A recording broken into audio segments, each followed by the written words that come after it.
சாப்பிடல. ரம்லான் நோன்பு மட்டும் ரம்லான் நோன்பு ரம்லான் நோன்பு மட்டும் அண்ணன் கேட்டு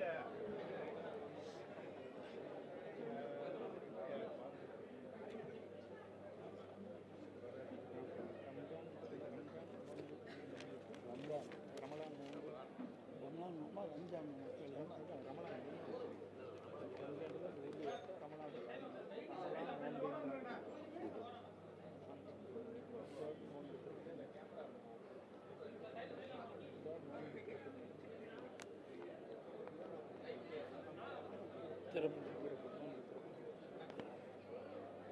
இஸ்லாமிய பெருமக்கள் கழிக்கப்பட்டதா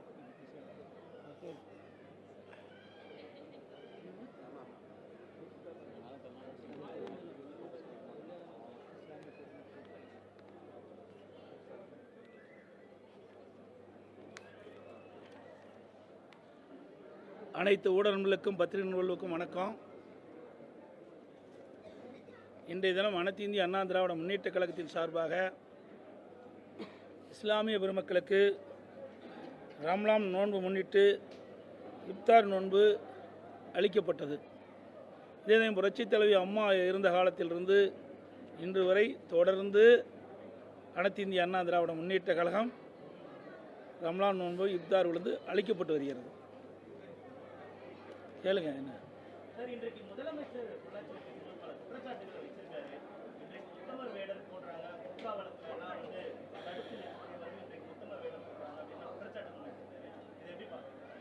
என்ன உத்தமர் வேடம் போடுறான்னு எனக்கு ஒன்றும் புரியல. இப்போ தான் பெரிய லெவலில் பிடிச்சிருக்கிறாங்க. யார் உத்தமர் அப்படின்னு வெளியில் வரும் கொஞ்ச நாளில், அப்போல்லாம் தெரிஞ்சுக்கலாம். இன்றைக்கு உலக அளவில் மிகப்பெரிய போதைப்பொருள் கடத்தல் மன்னன் ஜாபர் ஜாதிக் அண்மையில் போதைப்பொருள் தடுப்பு பிரிவைச் சேர்ந்தவர்கள் கண்டுபிடித்து கைது செய்யப்பட்டு விசாரணையில் இருந்து கொண்டிருக்கின்றார். அவர் திராவிட முன்னேற்ற கழகத்தில் அயல் அணியினுடைய துணை அமைப்பாளராக பொறுப்பில் இருக்கிறார். அந்த பொறுப்பில் இருக்கின்ற பொழுது முதலமைச்சரை சந்தித்து நிதி கொடுக்கப்பட்டதாக புகைப்படம், விளையாட்டுத்துறை அமைச்சரை சந்தித்து நிதி கொடுக்கப்பட்டதாக புகைப்படம், தமிழகத்தினுடைய உயர் அதிகாரியை சந்தித்து நற்சான்றிதழை வாங்கியிருக்கிறார். இப்படி காவல்துறை அதிகாரியிடத்தில் நெருக்கம் காட்டியிருக்கிறார். அரசனுடைய உயர் பதவியில் இருக்கின்ற இந்த நாட்டுடைய முதலமைச்சர் குடும்பத்தை சார்ந்தவரோடு தொடர்பு வைத்திருக்கின்றார். அதோடு திரு ஸ்டாலின் குடும்பத்தைச் சேர்ந்த ஒருவர் ஒரு படத்தை இயக்குநராக இருக்கின்ற பொழுது அவரோடு தொடர்புடையதாக செய்தி வெளியாக இருக்கின்றது. இதையெல்லாம் பார்க்கின்ற பொழுது இந்த போதைப்பொருள் கடத்தியவரை இன்றைக்கு போதைப்பொருள் தடுப்பு அதிகாரிகள் கண்டுபிடித்து கைது செய்யப்பட்டிருக்கின்றார். அவர்களுக்கும் இவர்களுக்கும் என்ன தொடர் என்பதை முழு விசாரணை மேற்கொள்ள வேண்டும். இதுவரை நான் ஊடகத்தின் பத்திரிகையின் அறிக்கையின் வாயிலாக கேட்டுக்கொண்டிருக்கின்றேன். இந்த நாட்டினுடைய முதலமைச்சர் இதற்கு உரிய விளக்கம் அளிக்க வேண்டும் என்று இதுவரை அளிக்கவே இல்லை.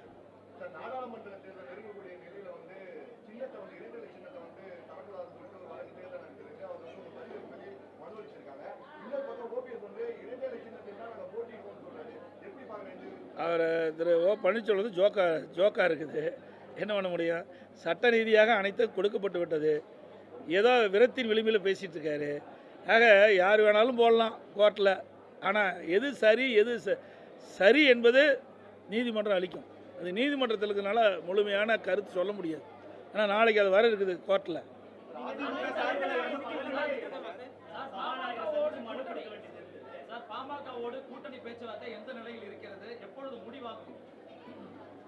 நாங்கள் அந்த பிரச்சனைக்கே வரல. நீங்களாக கற்பனை கண்டு பாரதிய ஜனதா கூட்டணி, பாரதிய ஜனதா கூட்டணி இல்லை, பாரதிய ஜனதாவோட பாமக பேசிகிட்டு இருக்குது.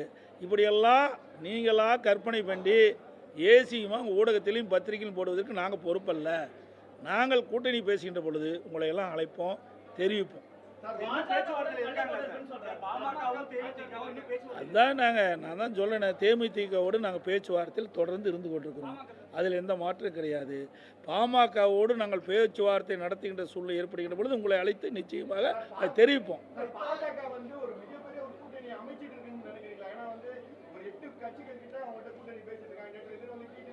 ஏங்க ஒவ்வொரு கட்சியும் ஒவ்வொரு நிலைப்பாடு உண்டு. அந்த கட்சி தான் நீங்கள் போய் கேட்கணும். என்னை கேட்டால் நான் என்ன சொல்லுவேன்? எங்கள் கட்சியை பற்றி கேளுங்க, நான் பதில் சொல்கிறேன். அடுத்த கட்சியை பற்றி நான் பேசுவதற்கு சரியல்ல. நிச்சயமாக அதிமுகவை எந்த பாதிப்பு ஏற்படாது. இன்றைய சூழலை பொறுத்த வரைக்கும் அனைத்து இந்திய அண்ணா திராவிட முன்னேற்ற கழகம் ஆட்சியில் இருக்கின்ற பொழுது நிறைய திட்டங்களை நிறைவேற்றி தந்திருக்கிறோம். அதுபோல் அனைத்து இந்திய அண்ணா திராவிட முன்னேற்ற கழக நாடாளுமன்ற உறுப்பினர் நாடாளுமன்றத்தில் தமிழ்நாட்டு மக்களுடைய உரிமை காப்பதற்காக போராடி இருக்கிறாங்க, வென்று இருக்கிறோம். காவிரி நதி பிரச்சனை அதுக்கு உதாரணம். ஆனால் அதே வேளையில் திராவிட முன்னேற்ற கழகத்தைச் சேர்ந்த 38 நாடாளுமன்ற கூட்டணியோட அவர்கள் இந்த நாடாளுமன்றத்தில் தமிழ்நாட்டு மக்களுக்காக என்ன குரல் கொடுத்துருக்குறாங்க? எதுவுமே இல்லையே. எல்லாமே பேசுகிறோட சரி, அந்த ஓட்டு போட்ட மக்களுக்கு என்ன செஞ்சுருக்கிறாங்க? எதுவுமே இல்லையே. அதனால் மீண்டும் இப்போ தேர்தல் நடக்குது, 2024 நாடாளுமன்ற தேர்தலில். இதில் திமுகவுக்கு வாக்களித்தா அது வீண் தான். ஏன்னா ஏற்கனவே பார்த்துட்டாங்க 5 ஆண்டு காலமாக திராவிட முன்னேற்ற கழக நாடாளுமன்றத்துடைய நடவடிக்கையை நாடாளுமன்றத்திலே மக்கள் பார்த்து கொண்டிருக்கிறாங்க. தமிழ்நாட்டுடைய உரிமையை காப்பதற்கு எந்த நடவடிக்கை எடுக்கலை, எந்த அழுத்தம் மத்தியில் கொடுக்கல. அதனால் அவங்களுக்கு ஓட்டு போட்டு என்ன பிரயோஜனம்? அதே வேளையில் அனைத்து இந்திய அண்ணா திராவிட முன்னேற்ற கழக நாடாளுமன்ற 2014 2019 வரைக்கும் இருக்கிறாங்க. பல்வேறு பிரச்சனை தமிழ்நாட்டில் வரும்போது தமிழ்நாட்டு மக்களுக்காக ஓட்டு போட்ட மக்களுக்காக அந்த மக்களுடைய குரல் நாடாளுமன்றத்தினுடைய ஒலிக்கப்பட்டது. அனைத்து இந்திய அண்ணா திராவிட முன்னேற்ற கழக நாடாளுமன்ற இதுக்கு நேற்றே நான் தெளிவாக விளக்கம் கொடுத்துட்டேன். எங்களுடைய அண்ணன் அனுராஜா எப்படி பேசினார்னு போய் நாடாளுமன்றத்தில் எடுத்து பார்த்து தெரிஞ்சுக்கங்க. பத்திரிகையிலையும் வந்திருக்குது. இதே 2010 மத்தியில் காங்கிரஸ் ஆட்சி திமுக கூட்டணி அங்கே வச்சுது. அப்போ சட்டமன்றத்தில் என்ன பேசுனாங்க? சிஏ சட்டத்தால் இஸ்லாமியர்களுக்கு எந்த பாதிப்பும் இல்லை. நேற்றே தினமலர் பத்திரிகை எடுத்து காட்டினேன். 2020 ஹலோ எஃப்எம் அந்த இதில் பேட்டி கொடுக்கும்போது இந்த சிஏ சட்டத்தால் இந்த பொதுச் செயலாளர் திமுகவுடைய பொதுச் செயலாளர் அந்த பேட்டியில் கொடுக்கும்போது சிஏ சட்டத்தால் இஸ்லாமிய பாதிக்கப்பட மாட்டால் பேட்டி கொடுத்துருக்குறாங்க. ஆக அவெல்லாம் இரட்டை நிலை எடுக்கிறாங்க. அண்ணா திமுக பொறுத்த வரைக்கும் ஒரே ஸ்டாண்டு தான்.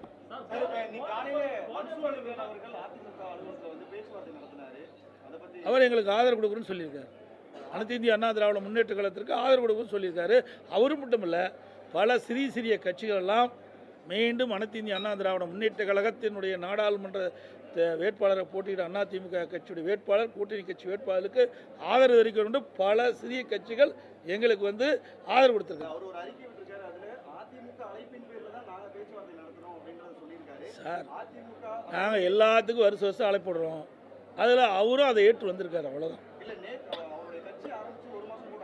சார். ஆகுதே இல்லையாங்கிறது எங்களுக்கு சப்போர்ட் பண்ண தப்பு இல்லையே. எல்லாமே வெற்றி பெறுவதுக்கு தானே அந்த நம்ம கூட்டணி கட்சிகள்லாம் ஆதரவு கொடுக்குது. அந்த அடிப்படையில் எங்களுடைய வெற்றி வாய்ப்புக்கு அவரும் உதவுன்னு சொல்கிறாரு. அதில் என்ன தவறு இருக்குது? இடம்பெறுங்கிறது வேறங்க, ஆதரவு தான் தெரிவிக்கிறாரு. நிறைய சிறு கட்சிகள் நிறைய ஆதரவு கொடுக்குது. அதுலேயும் அவர் ஒருவர். எல்லாம் உங்களுக்கு தெளிவாகப்படுத்தப்படும். கூட்டணி அனைத்து இந்திய அண்ணா திராவிட முன்னேற்ற கழகம் முழுமையான கூட்டணி அமைத்த பிறகு உங்களை எல்லாம் அழைத்து எந்தெந்த கட்சிக்கு எவ்வளவு தொகுதி, அண்ணா திமுக எவ்வளவு தொகுதி போட்டியிடும் என்று தெளிவுபடுத்த வேண்டும். வரும் நாளுகள் என்ன தேதியே அறிவிக்கலையே, எப்போ தேதி வரல தெரியலையே. போகட்டும், என்ன இருந்தாலும் தேதி அறிவிச்ச பிறகு தானே தேர்தல் நடக்கும். தேர்தல் அறிவிக்கலையே.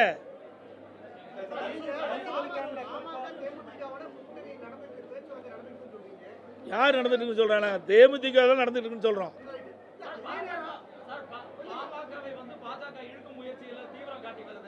சார், இதெல்லாம் நீ அந்தந்த கட்சியில் போய் கேட்கணும். என்ன கேட்டால் எனக்கு என்ன இப்படி தெரியும்? பாரதிய ஜனதா என்ன எடுக்குது, பாட்டாளி அந்த கட்சியுடைய தலைவர்களை போய் கேட்டீங்களோ அதுக்கு உண்டான விட கிடைக்கும். நான் சொல்றேனே, நாங்கள் பேச்சுவார்த்தை நடத்தினா உங்களை எல்லாம் அழைச்சி நாங்கள் பேசுவோம். தேமுதிகவோட பேச்சுவார்த்தை நடத்தினா உங்களை அழைச்சி பேசணும்.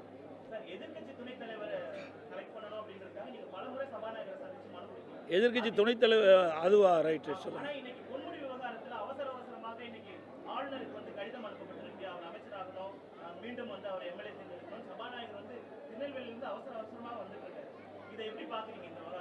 எனக்கு இன்னும் அவரே என்ன முடிவு பண்ணல, நீங்களா ஒரு முடிவு பண்ணிக்கிட்டீங்க. நான் எம்எல்ஏவுக்கு தகுதி இருக்குதா இல்லை என்று சட்ட வல்லுநருடன் கலந்து ஆலோசித்து தெரிவிக்கணும் தான் சொல்லியிருக்காரு. நீங்கள் உடனே சட்டமன்றம் கொடுத்த மாதிரியும் உடனே வந்து மேதக ஆளுநருக்கு அனுப்பிச்ச மாதிரியும் நீங்களே ஒரு கற்பனை பண்ணி சொன்னால் அதுக்கு என்ன பதில் சொல்ல முடியும்? அது எனக்கு தெரியல. வந்து பாஜகவோடு கூட்டணி நிலைப்பாட்டுக்கு போயிட்டாங்க, கூட்டணி அமைச்சிட்டாங்க. இந்த நிலையில இது வந்து அதிமுக ஓட்டுகள் அந்த பக்கம் பாஜகவுக்கு திரும்ப வாய்ப்பு அமையுமா? தேர்தல் பொறுத்திருந்து பாருங்கள். தேர்தலில் மக்கள் தான் எஜமானர்கள். யார் வெற்றி பெறுவார்கள் அவர்களுக்கு வாக்களிப்பார்கள்.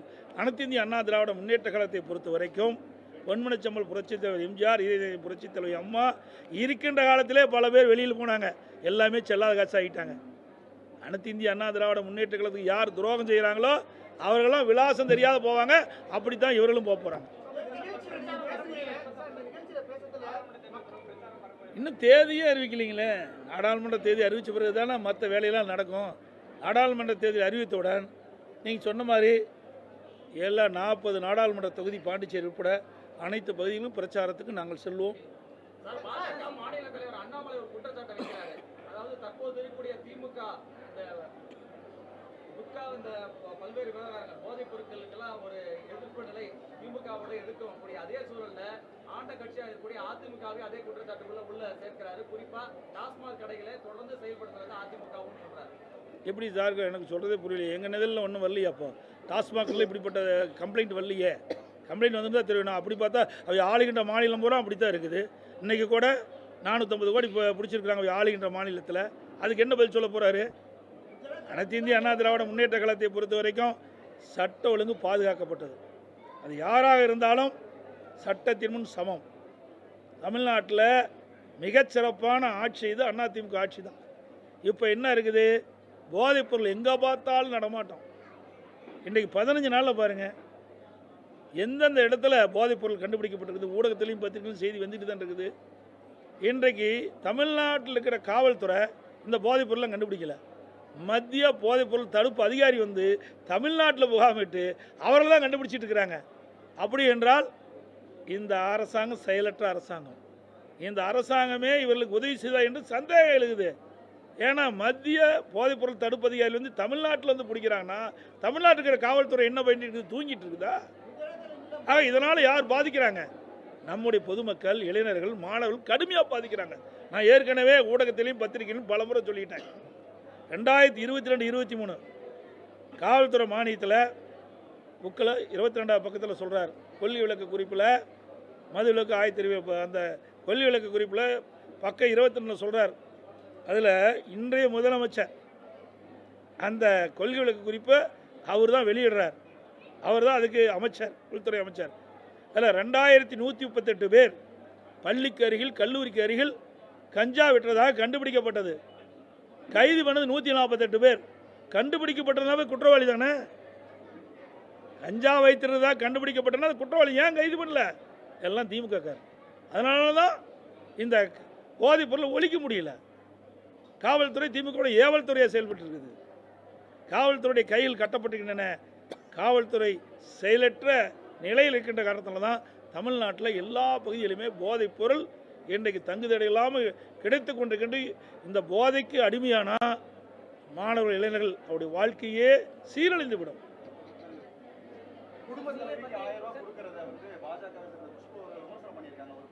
அதை நீ அங்கே போய் அவரை கேளுங்க. எங்களை பொறுத்த வரைக்கும் பொன்மனச்செம்மல் புரட்சித் தலைவர் எம்ஜிஆர் காலத்திலும் சரி, இதே புரட்சித் தலைவர் அம்மா காலத்திலும் சரி, ஏழைகளுக்கு உதவி செய்கின்ற ஒரே கட்சி அதிமுக கட்சி. நாங்கள் 1500 கொடுக்குறோம். இவங்க 1000 தான் கொடுத்துருக்குறாங்க. எங்களுடைய தேர்தல் அறிக்கையில் பார்த்தீங்களா? குடும்பத் தலைவிக்கு அதிமுக ஆட்சிக்கு வந்து 1500 கொடுக்குறோன்னு சொன்னோம். இவங்க 1000 தான் கொடுத்துருக்குறாங்க. அது எப்போ கொடுத்தாங்க? நாங்கள் தொடர்ந்து சட்டமன்றத்தில் பேசணும், தொடர்ந்து ஊடகத்தின் வாயிலாக தெரிவித்தோம், பத்திரிகை வாயிலாக தெரிவித்தோம், அறிக்கையின் வாயிலாக தெரிவித்தாங்க.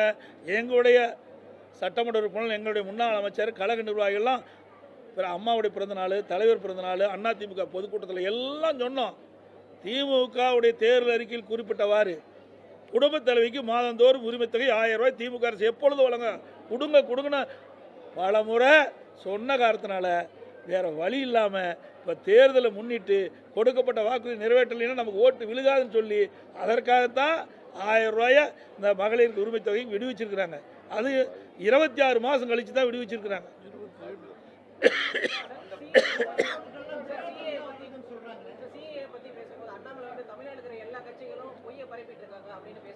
அவரே உண்மை பேசணும்னு வச்சுக்கங்களேன். நாங்கள்லாம் பொய்யை பேசுகிறோம், அவர் மட்டும் உண்மை பேசுகிறாரா? எது உண்மை பொய்ன்னு நீங்களே தெரிஞ்சுக்கிங்க, அவ்வளோதான். பிரதமர் நரேந்திர மோடி தமிழகத்துக்கு அதிக தடவை பிரச்சாரத்துக்கு வர இருக்காரு அப்படின்னு சொல்லி பாஜக தரப்புல தொடர்ந்து சொல்றாங்க. இதெல்லாம் எந்த அளவுக்கு வாக்குகளா மாறும்? ஏங்க இதில் என்னென்ன ஜோதிடா கணிச்சு போடுறதுக்கு? ஏங்க எல்லா கட்சி தலைவரும் அந்தந்த கட்சி வளர்க்குறதுக்கும் நாட்டு மக்களை சந்தித்து வாக்குகள் பெறுவதற்கும் அவருடைய விருப்பம். அதில் போய் மற்றவங்க எப்படி தலையிட முடியும்? நான் போய் தமிழ்நாடு பூரா சுற்றுப்பயணம் போனால் மற்ற கட்சி நீங்கள் போய் கேட்டீங்களா, அவர் என்ன பதில் சொல்லுவாங்க? அது எப்படி நாங்கள் கணிச்சு சொல்ல முடியும்? வாக்கு இப்படி இருக்குது அப்படி இருக்குது. எங்களை பொறுத்த வரைக்கும் அனைத்து இந்திய அண்ணா திராவிட முன்னேற்ற கழகத்தை பொறுத்த வரைக்கும் 2 கோடி தொண்டர்கள் இருக்கிறாங்க. ஒரு தொண்டை ஒரு ஓட்டை கவர் பண்ணால் போதும், ஈஸியாக நாங்கள் வின் பண்ணிடுவோம். எங்கள் கட்சி சிறப்பாக செயல்பட்டு கொண்டிருக்குது. வருகிற நாடாளுமன்ற தேர்தலே பாண்டிச்சேரி உட்பட 40 நாடாளுமன்ற தேர்தலிலும் எங்களுடைய வேட்பாளர் கூட்டணி வேட்பாளரை வெற்றி பெறுவதற்கு பாடுபடுவோம். அதிகமான இடங்களே வெற்றி பெறுவது அனைத்து இந்திய அண்ணா திராவிட முன்னேற்ற கழக கூட்டணி என்பதை சொல்லி விடைபெறுகின்றேன். நன்றி, வணக்கம்.